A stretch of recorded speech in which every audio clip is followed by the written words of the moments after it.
होई है सोई जो राम रचि राखा। ये बात किसने कही? ये बात दरअसल बहुत ट्रेंड है। ये बात कही है बृजभूषण शरण सिंह। 23 का वो दौर याद करिए जब ये बहुत चर्चाओं में रहे। 23 को एक मामला सामने आया, वो अदालत में पहुंचा, अदालत में मामला दिल्ली की एक अदालत में पहुंचा, दिल्ली की अदालत में मामला चल रहा था। करीब करीब 1000 दिन से ज़्यादा ये मामला चला है। 127-130 के आसपास इसमें सुनवाई हुई है, वो डिटेल में आपको बताता हूं। लेकिन बड़ा अपडेट यह है कि महिला पहलवान यौन शोषण केस में बृजभूषण शरण सिंह बाइज्जत बरी कर दिए गए हैं। और इसके बाद जब पत्रकारों से वो बात कर रहे थे तब उन्होंने ये बात कही कि हुई है सोही जो राम रचि राखा। तो करीब 3 साल बाद ये फैसला आया है। एफआईआर होने के बाद सुप्रीम कोर्ट तक को इसमें दखल देना पड़ा था। बृजभूषण शरण सिंह महिला पहलवानों से जुड़े यौन शोषण के मामले में दिल्ली के राउज एवेन्यू कोर्ट ने उन्हें बरी कर दिया है। सुनवाई के दौरान जो पूर्व सांसद हैं, कैसरगंज से सांसद हैं, इनके भाई गोंडा से सांसद हैं, अभी कैसरगंज से इनके बेटे सांसद हैं। तो सुनवाई के दौरान पूर्व सांसद बृजभूषण शरण सिंह और भारतीय कुश्ती संघ के जो पूर्व सचिव हैं विनोद तोमर, वो कोर्ट में मौजूद रहे। अदालत के फैसले के बाद जो पहला रिएक्शन आया वो आपको सुनवा देते हैं। बृजभूषण ने कहा कि जज ने कहा कि बृजभूषण और विनोद तोमर आप लोगों को बाइज्जत बरी किया जाता है। फिर वो ये जोड़ते हैं बृजभूषण कि मैंने पहले कहा था कि अगर कोई आरोप साबित हो जाएगा तो मैं फांसी पर लटक जाऊंगा, मेरे लिए खुशी का दिन है। ये उनका कमेंट है। न्यूज़ 18 इंडिया से भी उन्होंने खास और एक्सक्लूसिव बातचीत की है। जब वो वापस पहुंचे उनका स्वागत हुआ, उनके समर्थकों ने उनका स्वागत किया। तो क्या कुछ उन्होंने कहा वो आपको सुनवाते हैं न्यूज़ 18 इंडिया से एक्सक्लूसिव बातचीत के दौरान। हमारे साथ में बातचीत करने के लिए पूर्व सांसद बृजभूषण शरण सिंह हैं। सर, जिस तरीके से कोर्ट की तरफ से फैसला आया, कितनी राहत की बात है आपके लिए? मेरे लिए तो राहत है ही, लेकिन उन लोगों के लिए ये मेरा केस एक सिंबल प्रदान करेगा जो देश के अंदर झूठे आरोपों में फंसाए जाते हैं। अच्छा। और उनको मैं एक संदेश देना चाहता हूं कि अगर किसी के ऊपर भी ऐसे झूठे आरोप लगते हैं तो मैं उनके परिवार से कहना चाहता हूं, उनके दोस्तों से कहना चाहता हूं कि बिना सोचे समझे साथ मत छोड़ें। नहीं तो आज तमाम बेगुनाह लोग जो है आत्महत्या कर लेते हैं। तो ये मेरा केस उनके लिए सिंबल प्रदान करेगा। शुरुआती दौर से आप कह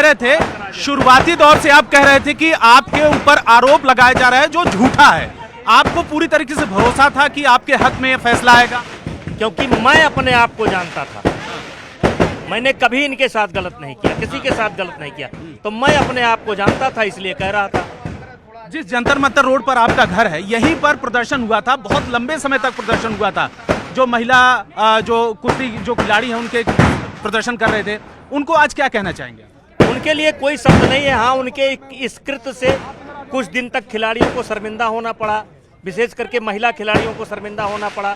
घर वाले भी संकोच करने लगे कि हम खेल करावें कि ना करावें, खेल में ऐसा ही होता होगा।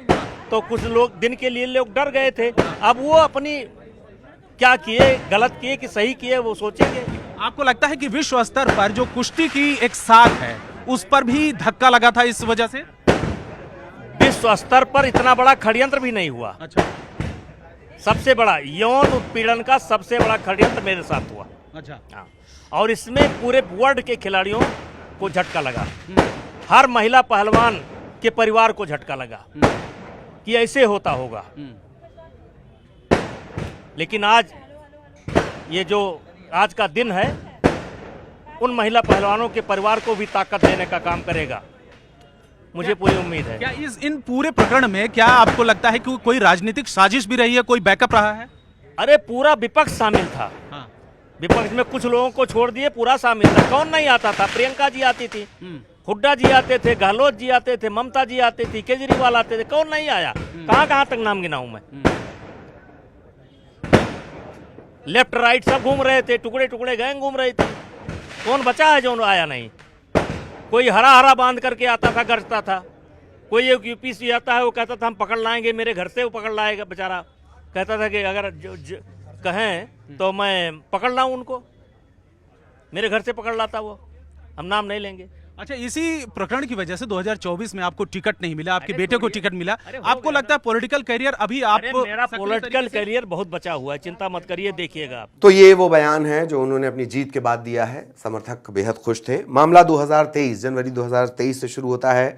कई जो महिला पहलवान हैं वो ब्रजभूषण के खिलाफ कार्रवाई की मांग करते हुए दिल्ली में धरना और प्रोटेस्ट शुरू कर देती हैं। जंतर मंतर पर वो धरना हुआ था और ब्रजभूषण तब जो थे वो WFI यानी इंडिया की जो कुश्ती फेडरेशन है उसके सर्वे सर्वा प्रेसिडेंट हुआ करते थे।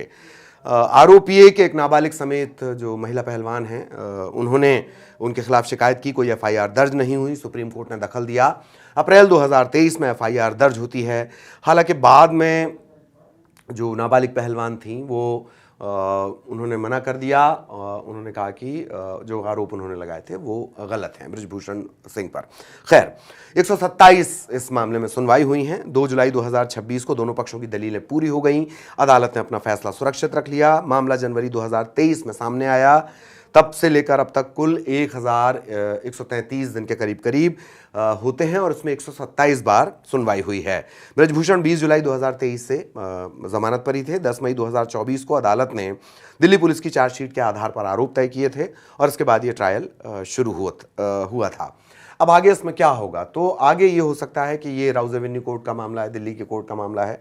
अब ये मामला हाई कोर्ट में अपील कर सकता है। जो कांग्रेस के नेता हैं विनेश फोगाट, उनकी वकील हैं रेबेका, उनका ये बयान सामने आया कि हमें ये फैसला निराश करता है। अदालत की जो फुल डिटेल कॉपी है फैसले की वो अभी मिली नहीं है, लेकिन जैसे ये कॉपी मिलती है हम आगे जाएंगे और आगे निश्चित तौर पर ये फैसला पलट जाएगा, ऐसा वकील का कहना है। कोर्ट से बरी होने के बाद आरोप चूंकि साबित नहीं हो पाए, लिहाजा सजा नहीं दी गई। इसका मतलब ये नहीं होता कि वो दोष मुक्त हैं। ये जो पीड़ित पक्ष है उनका ये आरोप है। पीड़ित महिला पहलवान इस मामले में हाईकोर्ट में अपील कर सकती हैं। 60 दिन का वक्त मिलता है और विशेष अनुमति लेनी होगी। विशेष अनुमति के बाद वो याचिका दायर होगी। सामान्य रूप से आवेदन और याचिका जो है वो एक साथ दायर कर दी जाती हैं। फैसले के बाद जो मैंने शुरुआत जहां से की थी, ब्रजभूषण से पत्रकारों ने चर्चा की, आवास पर पहुंचे, समर्थकों ने फूल बरसाए, मीडिया के सवालों पर उन्होंने जवाब दिया, होई है सोई जो राम रचि राखा, यानी होगा वही जो राम ने तय किया है। उनका बेटे करण भूषण जो सांसद भी हैं, उन्होंने लिखा है कि साजिश हुई नाकाम, सत्य को ही जीत, पिताजी बाइज्जत बरी हुए, सत्यमेव जयते। इधर WFI के जो अध्यक्ष संजय कुमार सिंह, उन्होंने कहा कि ब्रजभूषण पर झूठे आरोप लगाए गए थे, कोर्ट ने उन्हें सम्मानपूर्वक बरी किया। पूरे कुश्ती जगत में इसके चलते खुशी की लहर है। ये एक रिएक्शन है। तो बड़े बड़े घटनाक्रम इसमें हुए थे। जनवरी में इसमें एक जनवरी 2023 में धरना भी हुआ। 18 जनवरी से शुरुआत हुई, 18, 20, 21 जनवरी बहुत सारे घटनाक्रम। फिर दूसरा धरना होता है वो अप्रैल जून 2023 में होता है। 23 अप्रैल, 24 अप्रैल, 28 अप्रैल, 28 मई को भी इसमें घटनाक्रम हुआ था। नए संसद भवन की तरफ मार्च की कोशिश की जा रही थी, तब इन पहलवानों को रोक लिया गया था। 30 मई को हरिद्वार में गंगा में मेडल बहाने के लिए किसान पहुंचे। हालांकि तब जो किसान नेता हैं टिकैत, नरेश टिकैत, उन्होंने समझाया और फैसला ये टल गया। 7 जून 2023 में खेल मंत्री अनुराग ठाकुर के साथ करीब 6 घंटे की बैठक के बाद पहलवानों ने अपना आंदोलन स्थगित कर दिया था। तो इस मामले में एक जांच कमेटी भी बनी थी, मैरी कॉम उसकी अध्यक्षता कर रही थी, लेकिन उसकी जो रिपोर्ट है वो कभी सार्वजनिक नहीं हो पाई। ये बात अलग अलग मीडिया रिपोर्ट्स के हवाले से हम आपको जानकारी दे रहे हैं। 18 जनवरी को ये प्रोटेस्ट शुरू हुआ था और फिर धीरे धीरे ये मामला बढ़ता चला गया। अदालत तक भी ये मामला पहुंचा। अदालत के हस्तक्षेप के बाद मामला दर्ज हुआ और अब आखिरकार करीब 3 साल बाद ब्रजभूषण शरण सिंह बाइज्जत बरी हो गए हैं इस पूरे मामले को लेकर। तो जो करीब 6 महिला पहलवान, एक नाबालिग पहलवान जो बाद में जिन्होंने अपने आरोप वापस ले लिए थे, तो महिला पहलवानों की तरफ से यौन शोषण के आरोप लगाए गए थे और अब दिल्ली के राउज एवेन्यू कोर्ट ने उन्हें बाइज्जत बरी कर दिया है। हालांकि ये मामला अभी और इसमें और ज़्यादा न्यायिक प्रक्रिया की गुंजाइश है। 60 दिन का वक्त होता है। तो जो पीड़ित पक्ष है वो अब हाई कोर्ट का रुख कर सकता है। ये इसका कानूनी पहलू है। आगे भी इससे जुड़ा जो अपडेट होगा वो हम आप तक पहुंचाएंगे। नमस्कार। वीडियो देखने के लिए बहुत धन्यवाद।